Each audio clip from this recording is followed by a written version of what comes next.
Magandang hapon sa inyong lahat, sa Lotto, ng PCSOPH, para sa 2D Lotto, at 3D Lotto Draw, ngayong araw ng Martes, May 7, 2024 2 p.m. At eto na po ang mga naging resulta, ngayong araw, sa 2 p.m. draw.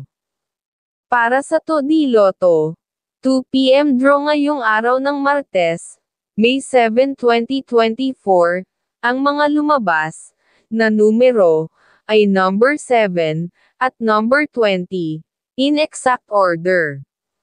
Para sa 3D Lotto, 2 p.m. draw ngayong araw ng Martes, May 7, 2024, ang mga lumabas na numero ay number 8, number 4, at number 6, in exact order.